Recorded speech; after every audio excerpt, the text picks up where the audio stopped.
Bismillahirrahmanirrahim. Assalamualaikum warahmatullahi wabarakatuh. Halo pemirsa dan semua teman-teman netizen. Gimana nih kabarnya? Semoga dalam keadaan yang baik-baik aja ya. Ketemu lagi dalam acara Netizen Bertanya Ustadz Menjawab bersama aku, Anelis Larsati Gufron atau biasa disapa Ara. Nah, tentunya aku nggak sendiri karena di sini telah hadir nih Ustadz kita.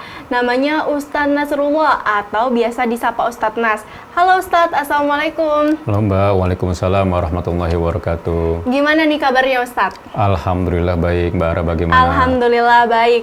Nah, pemirsa disimak baik-baik ya karena kita bakal belajar dengan cara yang asik dan tentunya menyenangkan dengan menyapa dan mendengarkan video-video pertanyaan netizen. Dan kali ini Ustadz kita mau bahas dengan tema dakwah dan menyebarkan kebaikan di media sosial. Nah, karena berdakwah ini nggak cuman kita harus ke masjid atau gimana ya Ustadz? Ya, kita bisa menggunakan platform kita atau media sosial kita untuk berdakwah kayak bikin konten atau tulisan-tulisan agama tentang ilmu Islam ya Ustadz. Nah, kita juga sudah menerima video-video pertanyaan netizen yang sudah dikirimkan ke Instagram kita. Nah, aku sendiri udah penasaran sama video pertanyaannya. Langsung aja yuk kita simak berikut ini. Warahmatullahi wabarakatuh. Perkenalkan, nama saya Revina dari Cikupa, Kabupaten Tangerang. Izin bertanya Ustadz, bagaimana cara melakukan dakwah yang efektif di media sosial? Terima kasih.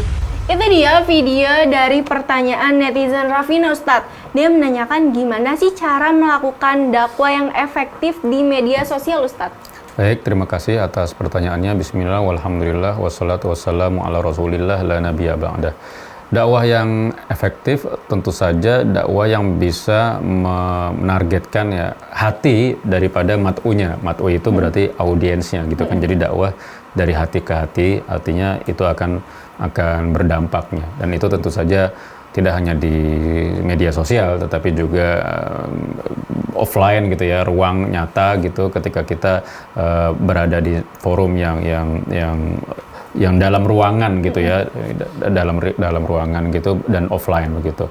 Nah, itu diantaranya adalah tentu saja hal-hal yang kemudian kalau kembali ke Nabi itu Nabi menyampaikan adalah apa yang disampaikan Nabi melalui hadis-hadisnya itu para ulama menyatakan jami' mani gitu, singkat padat begitu ya, singkat padat. Jadi banyak sekali hadis-hadis Nabi walaupun yang panjang juga ada, tetapi ada juga yang pendek-pendek tetapi syarat akan makna gitu ya, syarat akan kedalaman arti kayak gitu. Jadi misalkan innallaha jamil wa yuhibbul jamal gitu. Sesungguhnya Allah itu indah dan menyukai keindahan.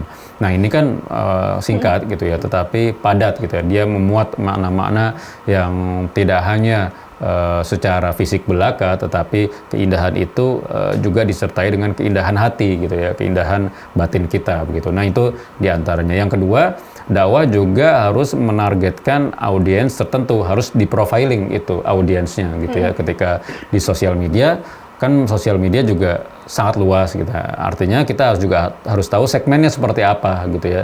Segmen pengikut dari sosial media channel platform dakwah tersebut profilnya seperti apa? Apakah dari segi usia seperti apa? Dari segi bahkan profil latar belakang pendidikan seperti apa? Bahkan dari segi agama seperti apa gitu. Nah, itu kan juga perlu modifikasi, perlu penyesuaian, dan itulah diantaranya cara Nabi ketika menyampaikan sesuatu itu disesuaikan dengan kondisi orang yang bertanya kepada Nabi, kondisi umatnya begitu. Misalkan betapa banyak kita mendengar hadis bahwa man kana yu'minu billah wal yaumil akhir, siapa banyak yang beriman dengan Allah Subhanahu wa taala dan beriman kepada hari akhir. Nah, kemudian jawabannya itu beda-beda. Ada yang fal yukrim jarahu, muliakanlah tetangganya. Ada yang fal yukrim doifahu, ada yang muliakanlah tamunya. Ada yang kemudian diminta untuk pergi berjihad. Ada yang diminta untuk menghormati orang tua. Macam-macam jawabannya. Nah, ini kan disesuaikan dengan keadaan orang tersebut. Jadi Nabi tahu konteksnya, dan sehingga dakwahnya itu, kalimatnya itu, kata-katanya itu akan lebih mengena dan jadi akan lebih sesuai efektif. sasaran ya Ustaz? Sesuai sasaran. Kalau misalkan aku anak muda, jadi bahasanya juga anak muda, kayak gitu ya Ustaz? Iya, ya harusnya itu disesuaikan gitu kan. Makanya kata sahabat Ali itu kalimun nasa biukulihim. Jadi berdialog dengan orang, berkomunikasi dengan orang itu harus sesuai dengan level pemikiran mereka, begitu ya. Jangan sampai misalkan levelnya adalah anak SMP tapi bicaranya seperti bicara dengan mahasiswa gitu, itu tentu saja berbeda. Oke Ustaz, nah aku juga kan sering nih buat konten di media sosial aku tentang keislaman gitu ya Ustaz. Tapi ada yang komen nih kayak gini Ustaz, ngapain sih anak kecil buat share-share agama? Apakah yang buat konten itu harus orang dewasa, harus yang ustadz atau ustadzat, gimana Ustadz? Ya itu ya namanya orang ya, manusia ya, ada aja gitu kan yang menyampaikan unek-uneknya. Tentu tidak gitu ya. Jadi prinsipnya dalam berdakwah itu adalah kan kalau kata Nabi balighu anni walau ayah. Jadi sampaikanlah dariku walau satu ayat. Ya, satu ayat itu sebenarnya kinayah, itu kiasan, tidak mesti harus ada ayatnya dilafalkan dalam satu konten, akan tetapi ada kebaikan, ada pesan kebaikan yang disampaikan gitu kan. Itu maksudnya dakwah gitu ya. Dan itu juga tidak harus, tapi juga tidak mewajibkan untuk orang menyampaikannya dalam mimbar-mimbar ya, dalam ceramah-ceramah seperti itu, tidak. Tapi kebaikan itu kan dua, misalkan dakwah itu paling tidak, dakwah bil qaul, dakwah dengan kata-kata, dan dakwah bil hal, dakwah dengan perilaku. Gitu. Paling tidak dakwah kan itu. Nah, walaupun nanti perilaku diantaranya dakwah bil qalam, dakwah dengan pena, orang yang suka menulis kayak gitu. Nah, di konten itu kan dakwah juga menyakup dua hal tadi. Ada dengan kata-kata maksudnya kata-kata yang inspiratif, bisa jadi tidak menggurui tetapi inspiratif, tetapi juga ada perilaku, tata laku, contoh baik, misalkan dengan memotret atau reportase sesuatu yang baik sehingga itu di-capture dan diambil pesan baiknya. Itu juga bagian dari dakwah. Dan kemudian menginspirasi itu maksudnya apa? Membuat orang untuk bergerak melakukan hal yang sama gitu kan. Itu kan kebaikan. Kata Nabi, mandala ala khair falahu ajru fa'ilihi. Barang siapa yang menggiring, yang mengajak kepada kebaikan, maka dia mendapat pahala sebagaimana yang mengajaknya gitu, yang melakukannya gitu. Jadi nggak melihat ini masih kecil nggak usah didengerin. Jadi siapapun itu bisa ya, tapi yang penting tentang kebaikan ya Ustadz? Ya, yang penting tentang kebaikan. Kita tahu bahwa isinya sudah dikaji sedemikian rupa. Tentu Mbak Ara jika memuat konten seperti itu sudah konsultasi sana-sini, sudah direview oleh tim, dan kalau itu jalan maka siapapun yang komentar tidak ada akan masalah gitu. Yang penting sumbernya jelas dan bisa dipertanggungjawabkan ya Ustadz? Iya, betul. Baik, terima kasih Ustadz telah menjawab pertanyaan netizen. Dan pemirsa, kita jeda sejenak, kita akan segera kembali setelah jeda yang berikut ini. Jangan kemana-mana, tetap di Netizen Bertanya, Ustadz Menjawab. Pemirsa, terima kasih masih bersama kami dalam acara Netizen Bertanya Ustadz Menjawab. Masih dengan tema yang sama nih. Wah, makin seru aja nih pertanyaan-pertanyaan netizen. Dan kita Ustadz, kita masih punya pertanyaan dari netizen selanjutnya. Langsung aja kita simak berikut ini. Warahmatullahi wabarakatuh. Perkenalkan, nama saya Desi, saya dari Cisoka, Kabupaten Tangerang. Saya mau bertanya Ustadz, apa saja manfaat yang dapat diperoleh dari menyebarkan kebaikan di media sosial? Karena banyak yang pamer kemaksiatan di medsos dan tidak merasa malu. Terima kasih. Itu dia video pertanyaan dari netizen Desi Ustadz. Dia menanyakan apa aja sih manfaat yang dapat diperoleh dari menyebarkan kebaikan di media sosial. Karena banyak nih yang pamer kemaksiatan di medsos dan tidak merasa malu Ustadz. Ya, tentu di antara manfaatnya adalah kita bisa senantiasa melakukan kebaikan-kebaikan, dan itulah bagian dari agama ini gitu kan. Jadi tuntutan agama adalah kita menyebarkan rahmat gitu ya, lil alamin.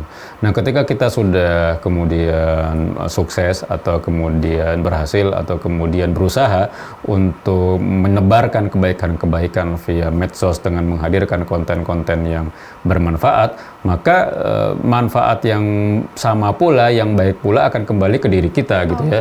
Jadi itu bukan berarti untuk mengejarkan suatu pesan-pesan kebaikan kita harus sempurna dulu, tidak gitu ya. Justru ketika kita menebarkan pesan kebaikan itu menjadi pengingat untuk diri kita sendiri gitu ya.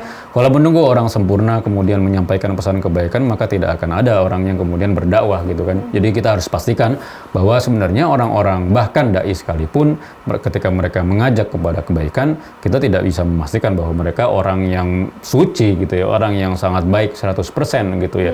Bahwa mereka mengajak bukan berarti mereka misalkan lebih baik, tidak, tetapi mereka punya semangat ya, keterpanggilan untuk berbagi juga gitu ya. Ketika mereka tahu suatu hal, suatu ilmu misalkan khususnya agama, kemudian ilmu itu di-share, nah ini adalah bagian daripada mengajak dan menginspirasi kayak gitu. Oke. Aku jadi inget nih kata-kata Mahfudat nih Ustadz waktu SMA kayak gini, ungzur man qala wala tangzur man qala. Janganlah lihat siapa yang berbicara, tapi lihatlah apa yang dibicarakannya ya Ustadz.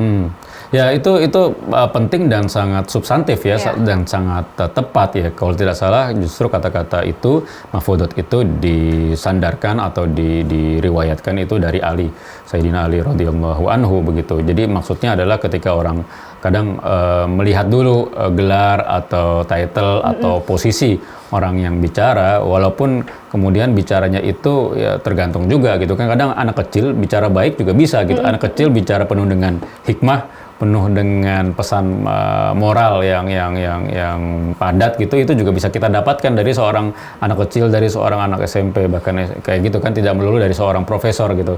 Bahkan sebaliknya, seorang profesor pun bisa memunculkan kata-kata atau konten yang bisa jadi tidak ada isinya dalam hal itu gitu. Ini artinya patokannya adalah tidak melihat orangnya, tetapi melihat isinya, melihat kontennya menginspirasi atau tidak gitu. Oke, jadi manfaatnya kalau kita share kebaikan itu nanti manfaatnya ke kita juga ya Ustadz? Ya tentu saja, kata Nabi kan tadi, barang siapa yang mengajak kepada kebaikan, maka ketika orang yang baik itu melaksanakan kebaikan yang kita sampaikan, maka kita akan dapat pahalanya juga. Gitu. Misalkan Mbak Aram di kontennya mengajak orang untuk bersedekah, berhijab misalkan ya, berhijab. Lalu ada orang yang kena terinspirasi, merasa bahwa oh ini benar nih, tergugah hatinya untuk berhijab, maka Mbak Ara akan mendapat pahala bagaimana orang itu tergerak hatinya untuk berhijab itu, jadi hijrahnya tadi. Nah itu kan sesuatu yang luar biasa, sesuatu yang memang kayak MLM ya kata orang, multi level marketing itu, kita dapat reward ya dari orang yang ada di bawah kita misalkan kayak gitu. Tapi ini kan bukan persoalan bawah di atas, tetapi bagaimana menginspirasi atau tidak gitu. Oke, baik, terima kasih Ustadz telah menjawab pertanyaan netizen dan pemirsa TV-mu. Kita juga masih ada nih selanjutnya video dari netizen. Langsung aja yuk kita simak berikut ini. Assalamualaikum warahmatullahi wabarakatuh. Perkenalkan saya Silva. Pak Ustadz, saya izin sedikit bertanya tentang bagaimana cara kita agar kita ini bisa menghindari penyebaran informasi yang menyesatkan di media sosial ya. Sehingga kita ini dapat memastikan bahwa kebaikan yang nantinya kita sebarkan ini adalah benar dan tepat. Terima kasih Pak Ustadz. Wassalamualaikum warahmatullahi wabarakatuh. Itu dia video dari pertanyaan netizen Ustadz. Dia menanyakan gimana sih cara menghindari penyebaran informasi yang salah atau menyesatkan di media sosial, sehingga kita dapat memastikan bahwa kebaikan yang kita sebarkan adalah benar dan tepat Ustadz. Baik, itu perlu kita telusuri ya, memang paling tidak dari dua hal ya. Jadi kalau di ilmu hadis itu bagaimana kita bisa mendapatkan hadis yang berkualitas seperti sekarang itu, para ulama dulu paling tidak caranya dua, artinya tetap background checking ya, mengecek dari mana hadis tersebut. Itu bisa dari orang yang meriwayatkan, orang yang menyampaikan informasinya, itu yang pertama. Dari segi levelnya secara intelektual, kapasitasnya, juga dari segi perilakunya gitu ya. Jadi maksudnya ada dobet, kemudian ada sikoh bahasanya kalau di ilmu hadis gitu. Maksudnya apa? Kita mengecek ya, referensi itu, kita perlu tahu sumbernya kredibel atau tidak gitu ya. Dalam hal ini maka kredibilitas, otoritas, maksudnya otoritas itu, sumber itu memang sumber yang berhak dan layak dijadikan rujukan untuk konten kita gitu ya. Misalkan kita kontennya terkait dengan fikih Islam gitu ya, maka kita merujuk kepada website-website yang memang terpercaya dikeluarkan oleh misalkan lembaga yang memang mumpuni dalam hal fikih Islam gitu ya, bukan dari artikel-artikel biasa. Perlu ada rujukan utamanya gitu, bukan dari sekedar blog orang atau dari konten lain gitu yang juga menyampaikan. Perlu dari sumber utamanya gitu kan. Jangan sampai kita menyampaikan konten tetapi memang dari konten lain dari orang yang setara juga gitu ya. Tetapi kita langsung ke sumbernya yang bisa menghadirkan dalilnya misalkan ya, pendapat para ulama, walaupun nanti di konten tersebut kita tidak memaparkan semua dalil-dalilnya, tidak, hanya mungkin dikasih rujukan aja di ininya berdasarkan ini, atau kemudian ada di captionnya juga bisa ditulis. Nah itu bagaimana kita terhindar dari misinformasi. Oke, baik, terima kasih Ustadz telah menjawab pertanyaan netizen. Dan pemirsa, kita jeda sejenak, kita akan segera kembali setelah jeda yang berikut ini. Pemirsa, terima kasih masih bersama kami dalam acara Netizen Bertanya Ustadz Menjawab. Masih dengan tema yang sama nih Ustadz. Nah, kita juga masih ada nih selanjutnya dari video dari netizen. Langsung aja yuk kita simak berikut ini. Assalamualaikum Ustadz, saya bertanya apa aja sih konten-konten di media sosial untuk menyebarkan kebaikan seperti di artikel, video, atau foto? Terima kasih. Itu dia video dari netizen. Dia menanyakan, Ustadz, apa aja sih contoh-contoh konten yang dapat kita bagikan di media sosial untuk menyebarkan kebaikan seperti artikel, video, atau foto, Ustadz? Ya, semuanya pada prinsipnya bisa saja ya, mau artikel memang, tetapi kan memang segmennya kalau nanti sosial media itu perlu dibagi-bagi lagi ya, perlu di profiling lagi gitu kan. Artinya kalau jelas Instagram gitu ya, TikTok kan tidak mungkin artikel gitu ya. Itu kan memuat video-video pendek misalkan, dan video-video pendek itu gimana dalam waktu yang singkat pesan intinya bisa disampaikan. Artikelnya itu bisa disampaikan dalam bentuk rujukan, dalam bentuk link dan lain-lain gitu ya. Atau juga misalkan dialog juga kan, itu juga bagian daripada dakwah di era sosial media seperti sekarang gitu, podcast segala macam gitu. Jadi kadang tetap perlu ada ruang yang podcast yang panjang, yang utuh, yang runut, tetapi juga perlu klip-klip kecil sehingga membuat orang yang waktunya terbatas itu juga bisa mendapat pesan kebaikannya gitu. Jadi ketika kita ada short itu ya, itu short itu bagian dari video yang panjang gitu. Bisa kalau mau lebih dalam silakan rujuk ke link yang panjangnya gitu. Jadi tidak serta-merta hanya singkat saja kalau memang ingin lebih dalam kayak gitu misalkan. Oke Ustaz. Nah misalkan aku lihat video konten nih bagus nih, menarik, dan aku share, aku simpen, terus aku share tanpa kita bilang ke orang yang punya konten itu, boleh nggak sih Ustaz? Boleh, tentu saja, karena dengan dia posting ya konten tersebut itu otomatis sebenarnya sudah menjadi wakaf ya, atau amal jariah juga kalau itu kebaikan kan. Sebaliknya kalau itu keburukan itu jadi dosa jariah gitu kan gitu ya. Artinya apa? Jempol itu atau kebaikan itu ada di ujung jempol kita juga gitu ya, dan sebenarnya tidak perlu minta izin juga, karena memang bagaimana ia memutuskan untuk menyebarkan konten itu bagian daripada dia sudah mengikhlaskan ya, dengan reshare ya, dengan like, dengan save segala macam, kecuali kalau itu dijadikan misalkan ada profit di situ gitu ya, maka perlu kredit ya dari. Pertama jelas izin itu tidak perlu izin secara langsung, tapi perlu kredit, menyampaikan rujukannya dari mana gitu, itu maksudnya kredit. Jadi orang merasa dihargai rujukannya walaupun tidak izin langsung gitu, itu perlu. Tetapi izin langsung tidak perlu, itu kredit. Yang kedua, kalau misalkan memunculkan profit, paling tidak memang harus dialog juga, komunikasi dengan yang punya konten awalnya juga gitu. Oke, baik, terima kasih Ustadz. Nah Ustadz, kita juga masih ada nih video terakhir dari netizen. Langsung aja yuk kita simak berikut ini. Assalamualaikum Ustadz, saya Ihsan. Gimana sih caranya memanfaatkan media sosial untuk mengajak orang lain melakukan kebaikan di media sosial? Contohnya seperti donasi, kampanye, dan lain-lain. Terima kasih. Assalamualaikum warahmatullahi wabarakatuh. Itu dia video pertanyaan dari netizen Ihsan Ustadz. Dia menanyakan gimana sih cara memanfaatkan media sosial untuk mengajak orang lain berpartisipasi dalam kegiatan kebaikan seperti donasi, sukarela, atau kampanye sosial Ustadz. Ya, ini pertanyaannya lebih ke teknis sebenarnya, tetapi paling tidak sekarang banyak sekali peluang-peluang kolaborasi gitu ya. Artinya kadang kolaborasi itu, dan itu bagian dari bagaimana kita berdakwah juga, itu kan bagian dari ta'awun gitu ya. Ta'awun alal birri wa taqwa. Kita diminta untuk saling bekerja sama dalam kebaikan dan ketakwaan. Nah, peluang-peluang kolaborasi itu perlu dilakukan, misalkan kita tahu bahwa konten kita atau channel kita belum begitu bertumbuh, belum begitu besar, maka kan ada ruang kolaps dengan misalkan channel atau akun yang besar, sehingga kita lebih bisa terpapar, terekspos juga konten kita karena kecantol, kebantu dengan yang besar itu juga kan gitu. Nah, itu maksudnya kolaborasi gitu. Nah, ini yang saya kira bisa dilakukan, tapi kemudian pesannya, isinya juga yang paling tidak ya relate ya dengan kehidupan sehari-hari.